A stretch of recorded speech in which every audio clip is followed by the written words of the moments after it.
Hello. तो आज हम पढ़ेंगे प्रस्तावना। प्रस्तावना की अवधारणा अमेरिका से ली गई है। प्रस्तावना की भाषा ऑस्ट्रेलिया से ली गई है।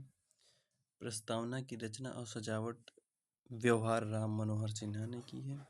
प्रस्तावना में दो शब्द समाजवादी पंथनिरपेक्ष वर्ष 1976 में 42वें कॉन्स्टिट्यूशन अमेंडमेंट द्वारा हुआ था, जब प्रधानमंत्री श्रीमती इंदिरा गांधी थीं। आपातकाल के दौरान जोड़े गए थे। हमें संविधान के दर्शन के बारे में बताता है। संविधान का सारांश या सार निहित है इसमें।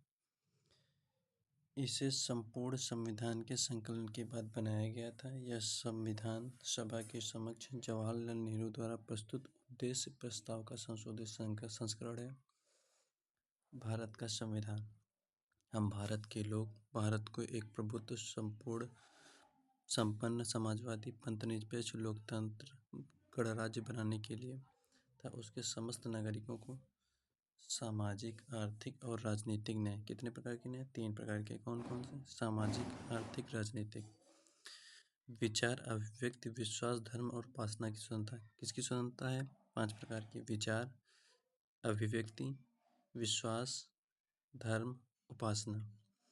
प्रतिष्ठा और अवसर की समता प्राप्त करने के लिए तथा उन सब में व्यक्ति की गरिमा और राष्ट्र की एकता और अखंडता सुनिश्चित करने के लिए, बंधुता बढ़ाने के लिए।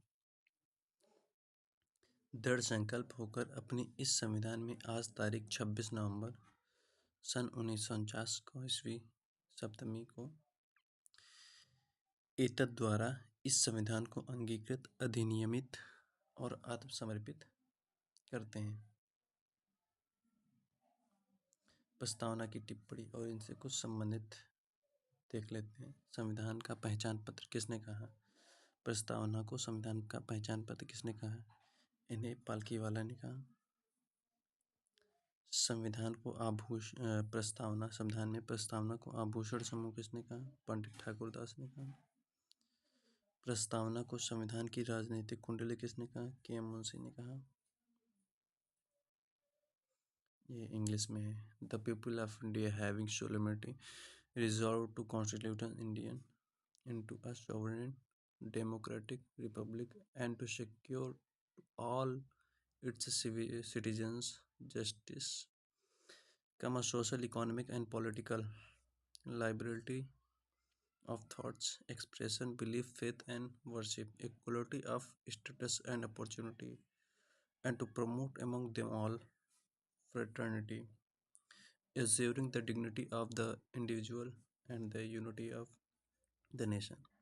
In our Constitution Assembly, this 26th day of November 1949, do hereby adopt, enact and give to ourselves this Constitution. प्रस्तावना की समझ।